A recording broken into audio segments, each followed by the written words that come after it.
Yeah, so if we were to accept the dualist answer, you mean that if something would happen to the brain, nothing will happen to the mind, which clearly isn't the case, and which both philosophers do not agree upon. So what another similarity between the two is that, so both of them acknowledge the presence of this physical thing called the brain. So there's something that's physical, and there's something that's physical, and that thing is the brain. So here is where they differ in their answer. So with regards to the mind-brain problem, Searle believes that the brain produces the mind. So the brain contains the full causal mechanism of the mind. Yeah. And whereas Gabriel doesn't believe in that, doesn't believe that the brain, like the mind, comes solely from just the brain. So what Gabriel believes is that the brain is actually a necessary, natural part of the mind, but it's not sufficient to be the mind itself. The mind consists of necessary non-natural parts as well, which together with the necessary natural part of the mind, which is the brain and the body, it comes together in a certain way to form the mind. So that's what Gabriel believes. And we believe that this is the point of disagreement between the two. So basically, Gabriel is non-reductive. He doesn't believe that we can just use natural terms to explain the mind. Whereas Searle believes that eventually we will be able to explain the mind purely through physical theory. Okay, so as an extension of this, with regards to the second question, which is like, in which other way can we describe the phenomena of mind? In the Monday's class, we are talking about like how are we social, like mind is a result of or identical to a discrete object. And then we are talking about like the opposite of discrete is continuum. And then after discussing in Payong, actually we don't really know how can we describe the phenomena of mind in a continuous way. But as an inspiration or an extension of what Gabriel mentioned, we think that another way of describing the phenomena of mind would be that it's not just the result of a discrete object, but there's the it's also a result of like the influence of like the external environment. For example, the culture. For example, like two humans are born in different countries. Even though they have like they both have brains, but because of the difference in culture in the two in the environment that they are born in, you can't say that they have the same mind. Yeah, in that sense. So mind doesn't just it's not just a result of the brain, but it's also a result of the external environment, and which the human is brought up in. Yeah. So that's what we feel that could be not really an answer, but what we think that could be another way to describe the phenomena of mind to help us to further discuss on this idea. Yeah. So Pang Yong will be talking about question 3.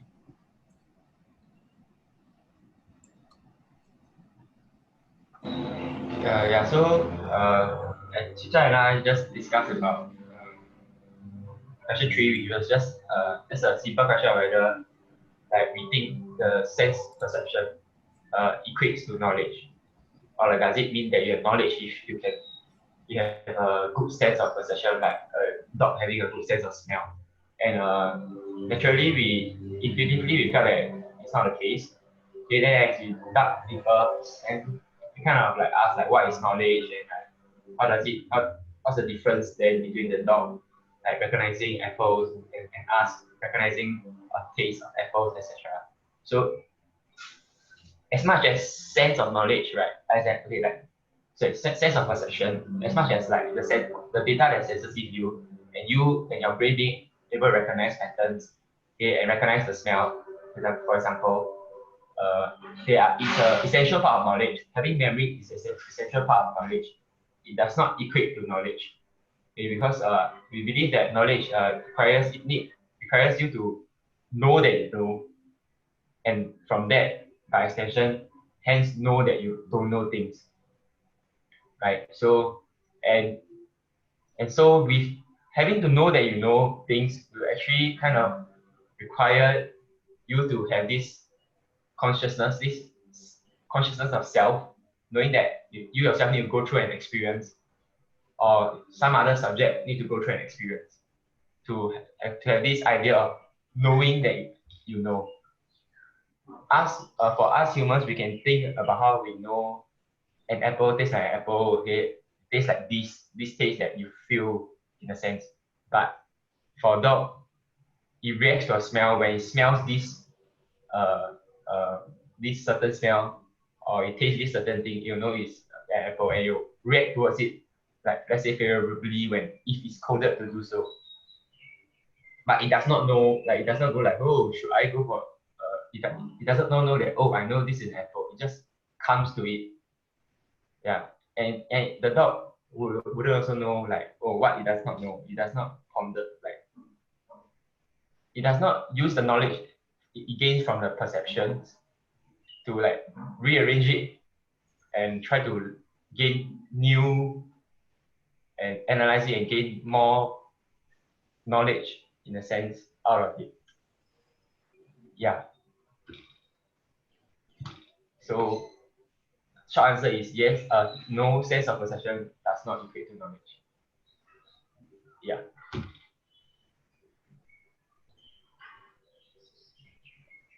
That's all we have regarding like what between the discussion between the both of us as we talk about the three questions. So yeah, if you all have any.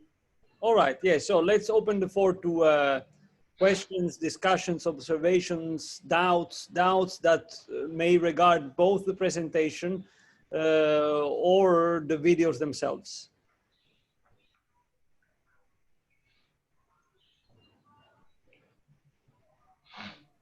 Hi, Prof. I know. Yeah, so actually one observation I had was on Marcus Gabriel's like understanding of what a mind is. So for him, like he thinks of it as that it is contingent, meaning to say that it's subject to change. So there's to say that the mind gets developed over time. So it's like a historical process.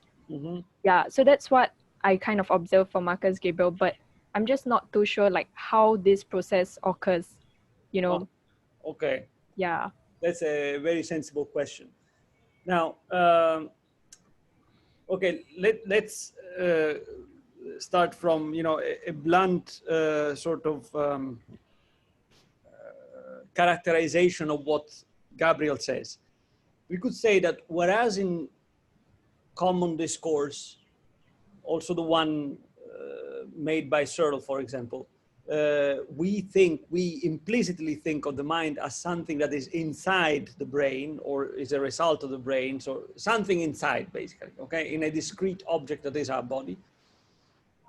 Gabriel instead says that the mind is outside. And is outside because it's the result of cultural interactions. And is at once the result of cultural interactions and the cause of cultural interactions.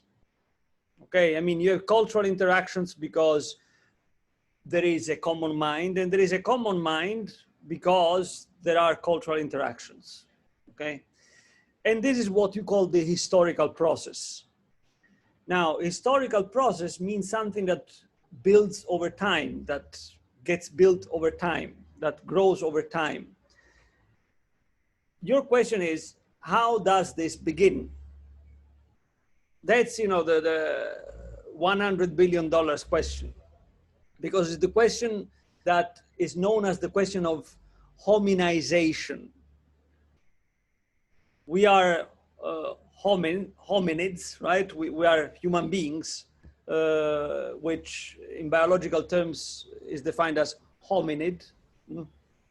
So the hominid, which is us, have this peculiarity of living in culture, of creating culture. Put it as you wish. I mean, creating culture, living in culture. In any case, culture and human being go together. Where you have a human being, where you have a community of human beings, you have culture, okay? Always. Now, how does this begin? How does the process of hominization begin? Is there a beginning to this? This is a very difficult question to even start thinking about. Because if you think of it hard enough, it equates to the question of the beginning of everything. If things as things emerge with the human being, then asking regarding how the human being emerges equates to asking regarding the emergence of things. It's a very difficult question, and to be sure is the most interesting question to ask. However, to really answer this question, to start trying to answer this question seriously, even just to start, would imply building up an entire course, in fact, 2 courses, 3 courses on this question. So in any case, I mean, your question is very, very well centered. It's something that Gabriel doesn't go into. Gabriel stops at observing that, look, guys, when we say mind, we say culture. And culture is a collective historical phenomenon. It's not something that can be ascribed to one individual, and no individual has per se a mind. I have a mind because I'm part of a community, because I'm part of a historical development. If I were to be taken away from this from my birth, I wouldn't have a mind. I would have at most the potentiality to develop a mind, but I wouldn't have an actual mind. Okay? So that's what Gabriel does. He points to this. He points to the fact that we should stop thinking about mind as the property of a discrete entity, of an individual discrete entity. And we should think instead of it as what it is. That is to say, something that is there in the interaction of a community. Now, your question is, how does this begin? That's a very complicated question. Yeah, I think that answers like what the doubts I had. Good. To add on to what like Noah's statement, which yeah makes a lot of sense. On top of cultures, how I was thinking about the question, which was whether the mind is discrete, or like as you said, identical to an individual, right? How I thought it was something that the mind is something like continuous is because actually we saw all of our minds start with like a strong base. Like we all have similar bases of our ability to recognize things as things, or like with the ideas of numbers or equality or such sort. So there's some form of consistency amongst minds, you know. Mm-hmm. So the fact that you cannot call each individual mind different once you've established that there is a very strong similarity amongst all minds, you know, and could function as the main base or the main situation. Another thing is maybe how to discern that the mind is something that is not discrete is maybe because the language that we use regarding the mental states is sort of throughout the years is warped, you know. We say that somebody is maybe we associate talent and behavior as something that is characteristic of the mind, but it might not be, right? It might be, and that's where like my question will come from is, yeah, like if I'm unsure if my inclination to behave in a certain way exactly hinges on my mind, you know, so then that would like completely change the way that I would think about the mind. Because previously, yes, I thought that it was discrete because I thought that I was my mind, you know, but there is obviously upon discussion a difference there. Yeah, no, your question basically can be translated in a certain way, in the terms of psychoanalysis. Oh, yeah. Because, you know, your behavior can be described as the result of what Freud calls the S, right? Or the subconscious, basically.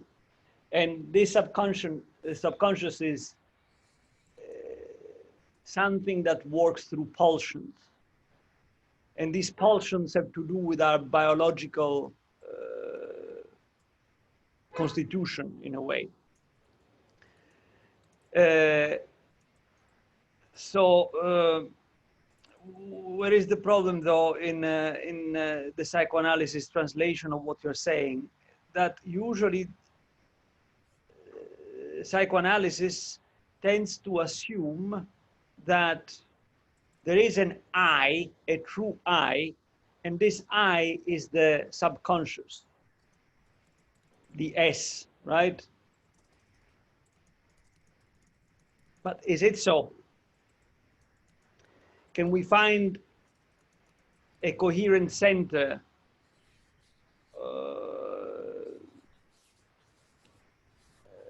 of these pulsions?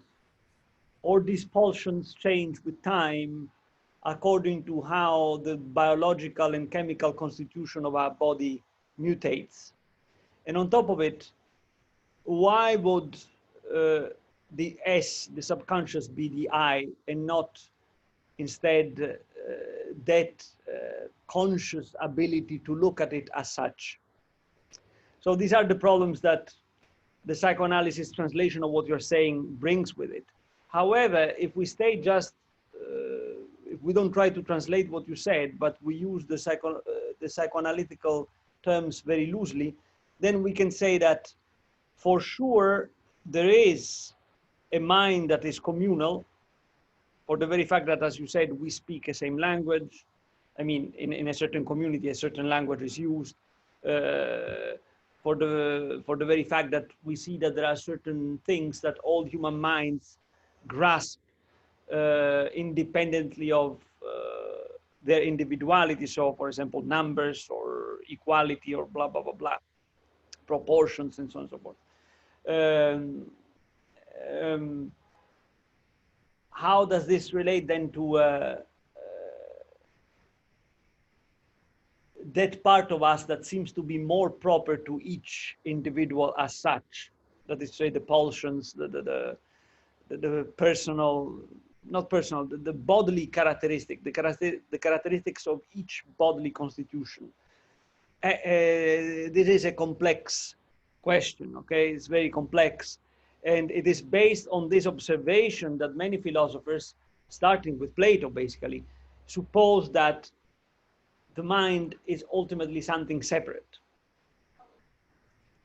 a separate substance that lives a life of its own, and that governs and envelops a body. So Platonism comes out of this observation in a certain way.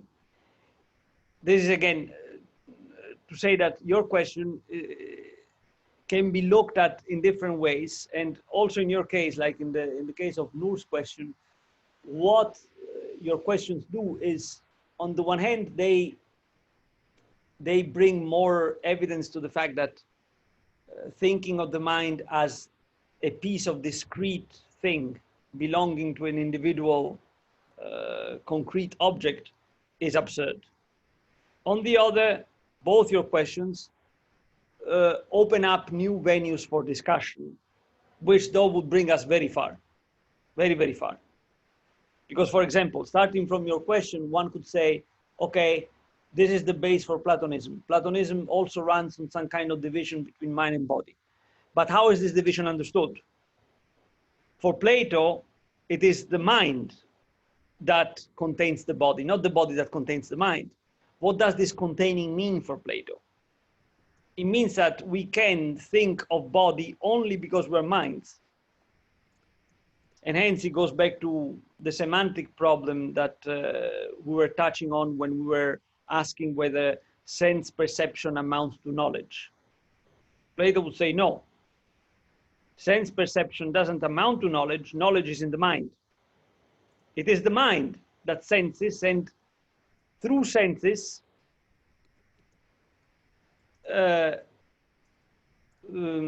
becomes again aware of something that it already knew, namely the body, for example, namely distance, namely number, namely this, namely that, okay?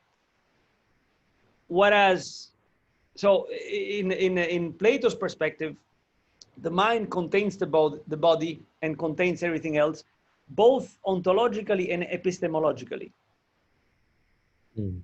Because the mind is basically a semantic unit. Whereas for Searle, who ultimately depends on empiricism, so it depends on John Locke, basically, the mind is a product of the body and is a product that is reached through, that we arrive at through a process of evolution, which Searle sees as a process of accumulation of chemical and biological capabilities, together with the accumulation of data. Which is why, and here I come to something I want to discuss with you today, which is why Searle can say that we, like any other living things, we are machines. If you remark, guys, this passage in Searle's discussion, towards the end, he says, if you ask me whether machines can think, I would tell you that this question is ill-posed, because the terms are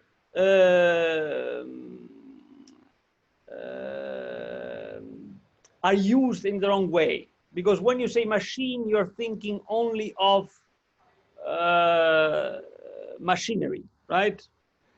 But given the fact that we know, he says, that we ourselves are machines, that a dog is a machine, that a plant is a machine, and blah, blah, blah, blah, and given the fact that we know that certain of these machines, namely us, think, hence, also computers one day will think. Why can he say that? Because he thinks that the mind is the result of a very complex machinery, the human being namely, that has come to be that way through a certain evolutionary process. Okay?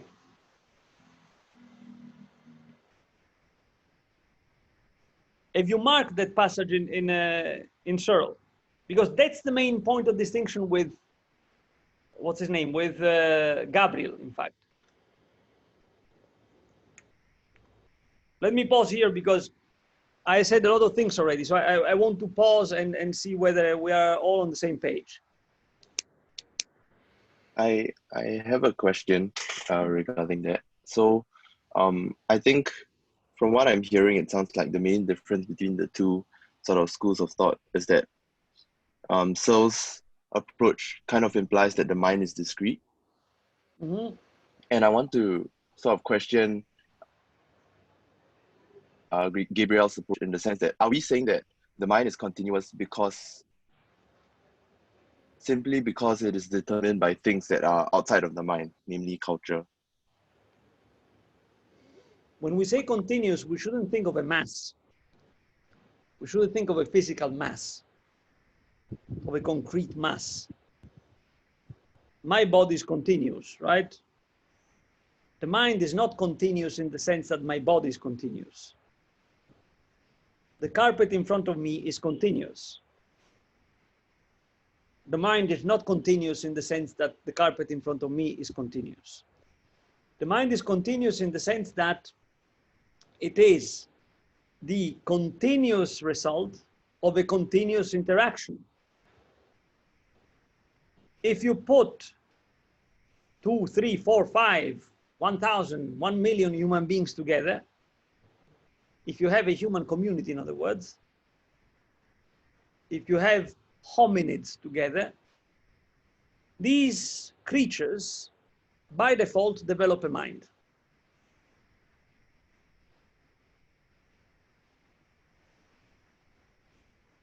let's put it bluntly. We tend to think under the thrust of evolutionism, which, by the way, is just a theory. Evolutionism is just a theory, which can be disproven from many angles. In any case, we tend to think under the thrust of evolutionism that primitive human beings were primitive in the sense that their mind was simpler than our mind, that the mind was more rudimentary than our mind. That's what we tend to think. In reality, the mind of those first hominids who started burying, who started sculpting things and painting things on the walls and blah, blah, was just as complex as our mind. It was already an entire world of meaning. A meaning that approached things in a way that we've forgotten. But grasping the way in which a Neanderthal man, or a Cro-Magnon man, or a Beijing man, you know, the man of Beijing is one of the oldest human beings that we know about.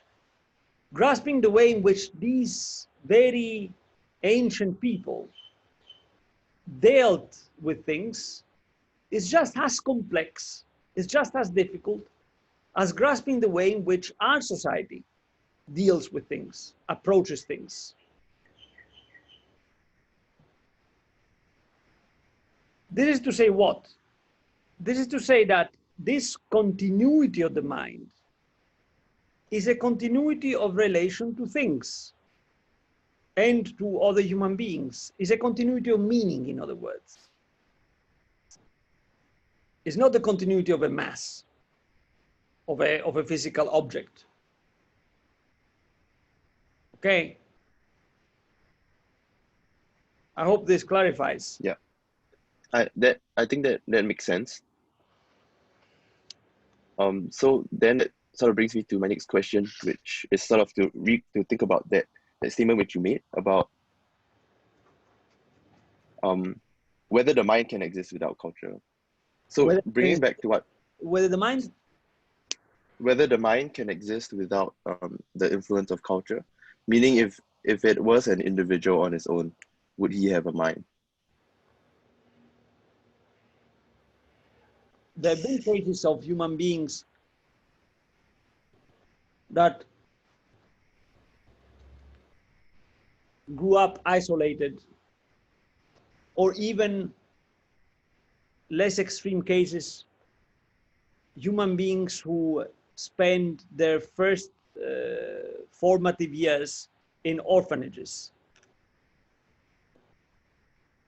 To stay with these less extreme cases, namely the human beings who spend the formative years in orphanages, so since their birth up to when they're 5 or 6, okay, in the orphanages. So they have no contact with their mother. They don't hear the constant chatting of their parents and their brethren, their siblings, and so on and so forth. They're just among other kids who are not in the constant presence of adults. That's what happens in orphanages. In orphanages, you have, well, not in the advanced countries anymore. In the advanced countries like Singapore, Italy, Germany, the US, or whatever, you almost don't have orphanages anymore. But if you go to poor countries, you still have orphanages. I saw orphanages in Eastern Europe in 1991, 92, when I went with my parents. And you had basically huge rooms in which you found 150 kids. And how were these kids kept? Well, basically they were fed by 1 or 2 nurses, and the rest of the day they were by themselves. So imagine a bunch of kids who are all around the age of 3, okay, or 4, or even younger. These kids very rarely hear adults talking to them or among themselves. Okay? They're always among themselves, these kids. What happens? This has been observed many times, and is a fact that you can go check. I'm not inventing anything. Kids who grow this way have serious mental disadvantages compared to kids who grew up in families. Why? Well, for the very fact that a kid that grows up in a family, what does this kid hear mostly? The talk of the adults. It is by listening to the adults that he learns that, oh, that's book, that's bookshelf, book is used to read, and so on and so forth. That you say, the consciousness that the kid has incrementally of himself is the result of the interaction that he has with the adults. The adults are the ones that already live in a fully formed world, and the kid is slowly introduced into this fully formed world. So to answer your question, if you take a human being and you isolate this human being, either totally, and there have been a few cases of the sort, or partially, like it happens in orphanages, you have a human being that, yes, has the capacity to develop a mind, but will be at a very serious disadvantage compared to other human beings who have been immersed in a mind since their birth. So this is a further empirical, if you will, example of how outside of the working of a community, a single human being by himself has no mind. He can have a mind once is put within the interaction of other human beings, but per se he has no mind. Okay, thanks. That really answered.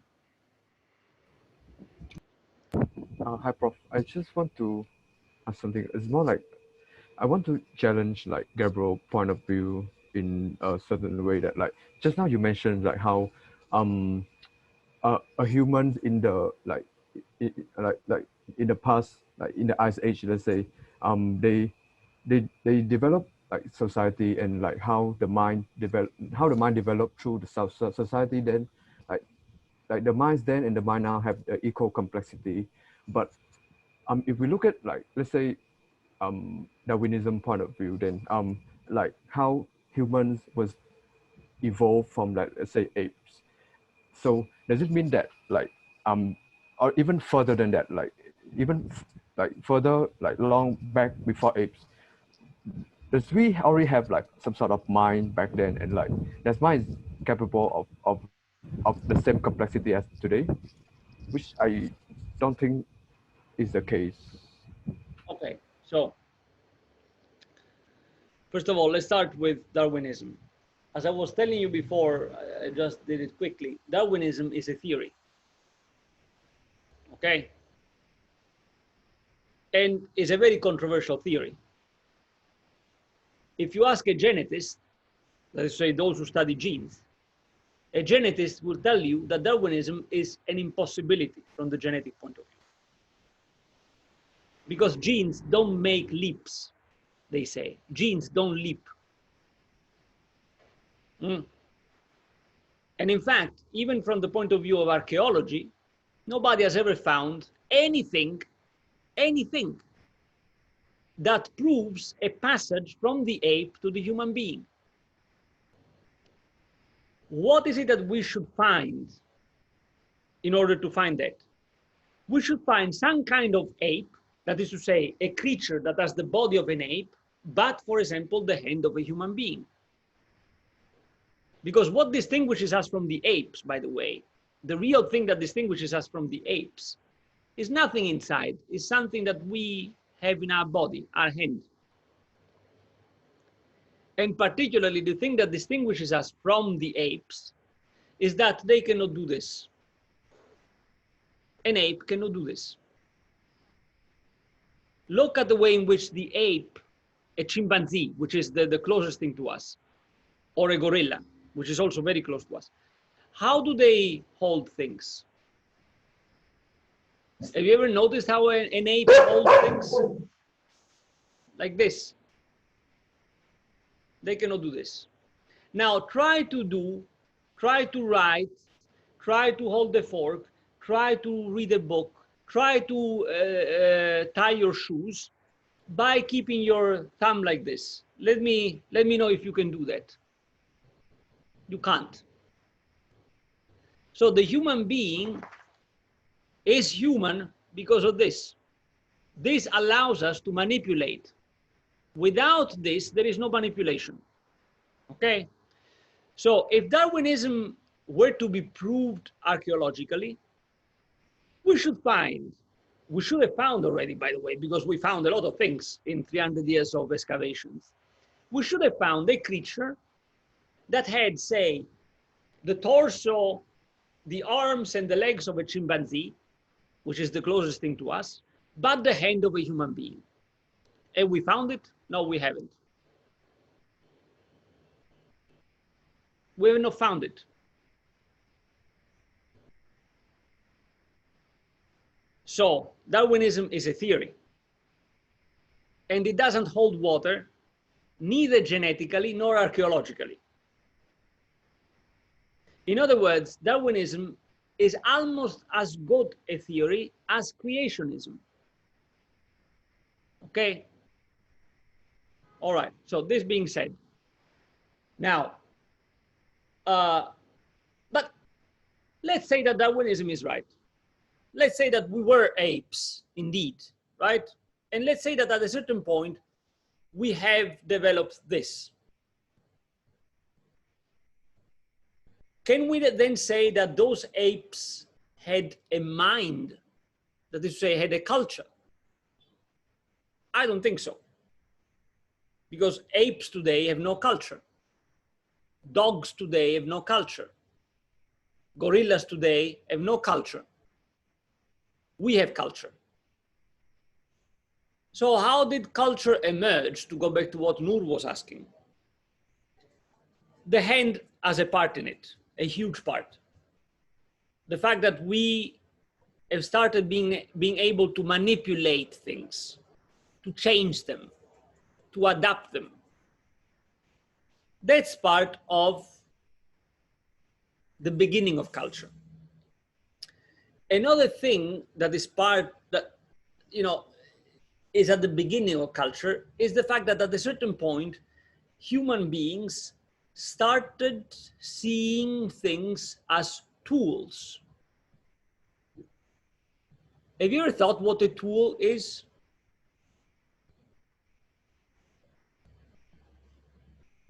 Okay, let me put the question this way. Do you know that chimpanzees, gorillas, sometimes even dogs, if they grow up with human beings, do you know that they use things, right? They use things. So for example, a chimpanzee would use a leaf or whatever, a little stick to catch ants, right? Or sometimes they would use a stick to beat fruit that they cannot reach. If you go to the zoo, you see the orangutan doing that. When they cannot get a mango or whatever it is they want to eat, they use a stick to try to get it, right? Sometimes they use the stick also to threaten other chimpanzees or other orangutans. Is that stick a tool? Do they see it as a tool? I don't think so. Why? What's the difference between just a stick that I use now and a tool?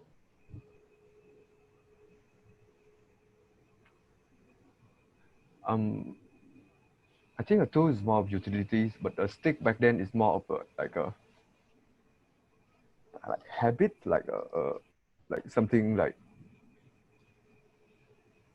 Okay, you input said in- utility. Utility means that it is useful, right? Yes. It is useful for something. Mm. Now, think of saying that something is useful for something. When you say something is useful for something, you already have a complex thought. It means that you see something and you see an action to go to this something, and hence an instrument to implement that action, to put that action into being. It's a very complex thought. That is to say, it's a thought that is made out of certain relations. Whereas the chimpanzee that takes the stick and goes, pa, pa, pa, the mango falls. He throws away the stick and he goes to the mango. Does he see all this? No. If he were to see all that, what kind of behavior would we observe? We would see that the chimpanzee, before rushing to the mango, or after eating the mango, would go back to that same stick, look at it, and put it aside. Put it aside, and the day after, take again the same stick and do the same. That action of putting it aside would tell us that the chimpanzee sees that stick not just as any stick, but as a very fitting one to do that particular thing.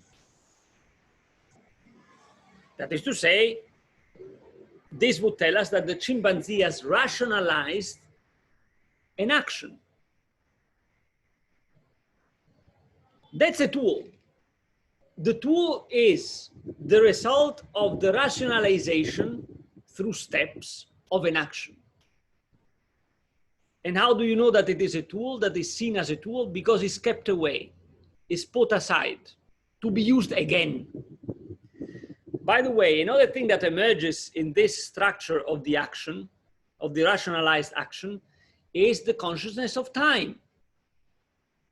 Because if I put it away for another time, for tomorrow.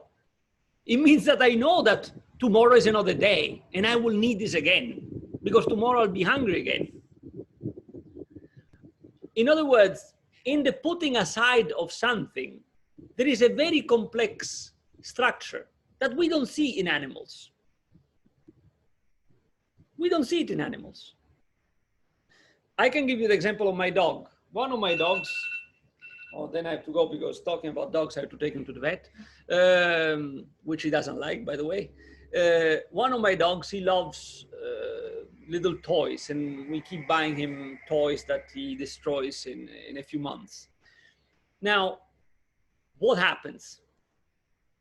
Every time he wants his toys, if we don't take care of collecting them once he's done playing with them and putting them aside, he looks for them for hours because he leaves them everywhere. Mostly this tennis ball, so they end up everywhere, right? It must be us that collect them and put them in a box so that next time that we see that he looks for them, we go, here it is, play with your ball. But if we don't do that, and sometimes we don't do that because we don't have time, because we get distracted or whatever, you see the dog going crazy around the house, trying to smell for something. And then once he finds it, super happy. Now, if the dog were to see that ball, not as something that, you know, I have the stimulus to play now, and I take the ball, right? But as something that, okay, this is what I play with. And I use this to do that because it amuses me. If the dog were to see that, he would put the ball away every time that he's done with it. But he doesn't. The moment he loses interest in it, bye, see you later. A same thing has been observed with gorillas. In San Francisco, I think it was, they raised this gorilla, very famous gorilla, whose name was Coco. And at a certain point, they started giving this gorilla certain tools, for example, to wash herself. So they gave her a sponge and they showed her how to use the sponge. No, you put soap and then you wash and then you rinse. Okay. And the gorilla did it. The day after, they saw that Coco, the gorilla, was tearing the sponge apart. And since this gorilla could use a few words that she had learned, that they taught her, by typing on a typeboard, on a keyboard, they asked the gorilla, why do you do that with the sponge? And Coco replied, Coco fun. So clearly Coco didn't understand that, no, the sponge you use for this, it's a tool to wash yourself, not to have fun with. What does this tell you again? That the animal is incapable of understanding what a tool is. Why? Because the animal doesn't have that complex structure that is hidden in the understanding of the tool, that is implicit in the understanding of the tool. To go back to your question, is this incremental? No, I don't think so. I don't think it's incremental, otherwise we would see it in animals. It must have happened all of a sudden. And it's connected to the fact that we started manipulating things. Now, how this emerged precisely? Because of what it emerged? What is the cause for this sudden immersion of consciousness? I don't know. And I think that nobody knows. What we can say for sure is that there is in the human being something, a very complex approach to things that implies consciousness of time, consciousness of goal, consciousness of how to get to a goal, and so on and so forth, that we don't see in other creatures. And when we try to teach it to creatures that are very similar to us, say the chimpanzee or Coco the gorilla, we fail. Okay, so the incremental explanation of the mind doesn't hold water. Mind appears to be some kind of phenomenon that, boom, emerges already in the adult form from the beginning. The first hominid that took a stick and with the stick poked a fruit and then put the stick away and then started stamping his hand on the wall had as complex a mind as we do. Okay? That's the thing. Now, unfortunately, to stop here, guys, but I want to continue this discussion. And for next time, the group that is presenting, I want them to present on the first two videos that you find in the list. So the video by, what's his name, Koch, Christoph Koch, or I don't remember his first name, the one on consciousness, and the second video, the one by Dreyfus, the long version, consciousness and embodiment. Okay, because now we're really touching on the topic of embodiment. All right. And the other thing I want to do with you next time, so remind me of this because I tend to forget since I'm teaching another course, so I get mingled with things. Another thing I want to do with that, with you next time, is also to analyze what Searle says regarding the fact that we are machines. Because in what he says, you can see, if you start thinking of it, that there is a huge assumption that makes his argument completely untenable. Completely untenable. In other words, saying that we are machines and that living things are machines implies certain assumptions that, to my mind, cannot be held. Try to think why. Try to think why, and then we'll talk about it on Monday. Right? By the way, in your background, Viet, do you have the scenario of Shining? Yeah. This is like the from the Shining. All right. Yes, I see.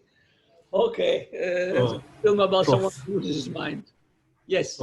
I have just like a burning thought because you were saying like about animals using tools and how it's like relatable to like consciousness. But the thing is, I feel like it's a little unfair to say that all animals are not able to use tools, because from what I understand, there are animals who actually use items as tools, and contrary to what you say, right, they actually keep it. Like, for example, otters have their favorite stone, and they keep these stones in their underarm, and they use them to crack open shellfish and like food in it, like and just clams, crabs, things like that for food. So I'm just a little confused right now, because I feel like right now our argument is that consciousness is like a binary thing. Yeah. The point is that a tool is something that, like a word in certain ways, is not binary. That is to say, when is it that a tool becomes really a tool? When I realize that the stick is good for poking fruit and is also good to break your head, that's when a tool becomes a tool. And that's why human tools are so tricky. The otter, yes, okay, each otter has his favorite stone. Then I want to know how the researchers are sure of this, because unless you stay with the otter all his life and you are sure that he never discards this stone and doesn't make a tragedy about it, because, you know, I have my favorite pipe, and the pipe is a tool that is almost univocal, meaning it's not that I can cook food with the pipe, it's not that I can kill someone with the pipe, I can only smoke with the pipe. Yet, if I lose one of my 9 pipes, I get super mad. Okay? So my wife could say, oh, my husband is like a otter, he has his favorite pipe, he smokes his pipe. Yeah, the difference between me and the otter, though, is that I know that that's a very specific pipe. And if you give me another one, I don't want it. I want that one. Oh, but why? I mean, it happened a year ago when one of my old pipes broke. It was a tragedy for a week, right? So unless researchers have observed that this otter has lost his favorite stone and he made a scene with his wife, I don't think we can really say that that otter knew that this is a very special stone. We are maybe interpreting that, first. Second, again, as I said before, each tool is an ambiguous thing. It can be used in many ways. And that's what we know. And the animals don't. And so far, nobody has, you know, observed an animal having that behavior towards these things. By the way, when I also say that animals don't think, I don't mean that animals don't understand. Because one thing is understanding, quite another is thinking. Thinking implies a distance between you and what you are thinking, and what you are understanding, what you are feeling. How do we know that animals don't have this? Well, by looking at their behavior. That's the safest way. And how do you know that one is a human being? Again, by looking at the behavior. For example, when it comes to deciding whether a very ancient settlement is a settlement of human beings or baboons or orangutans or gorillas or chimpanzees, because also these creatures live in settlements, right? How do the archaeologists go about this? Very simple. If they find tools, or in the absence of tools, if they find burials, then they know they are in the presence of human beings. Because no animal produces tools, no animal produces burials. And when we say, oh, but the elephants have cemeteries, no, we read them as cemeteries. Because we have cemeteries and we read what elephants do as burial rites. That's the labeling through a human lens, the labeling of an animal behavior through our human lens. That is to say, that's a way of anthropomorphizing the animals. Again, this doesn't go to say that the animals have no understanding whatsoever. They have a way of relating to things, yes, but it's not a way that works in the way in which the human way works. It's not a way that works through thinking, that works through reason. It works in another way that for us is ultimately unknowable. We will never know what it means to be a dog. Because as I said before, you know, if you were inside the brain of a dog, you will still look at whatever the dog does through a human lens. If instead you became a dog yourself, you wouldn't know what being a dog is, because a dog doesn't have this problem. A dog doesn't ask himself, what does it mean to be a dog? Only the human being asks himself, what does it mean to be human? And hence, then he can ask, what does it mean to be dog? This is a problem that the dog doesn't have. Maybe happy them, yeah. I mean, maybe it's easier to be a dog. Yes, of course. If you're one of my dogs, it's usually easier. It's surely easier to be a dog than a human being. But you know, in any case, I have really to stop because the Grab guy has arrived and I have to go down with a dog. So I will upload the video on YouTube, on my channel, and you'll be able to find it there. Okay. All right. Bye, guys. Thank you, Prof. Bye. I think, Prof. Thanks, bro.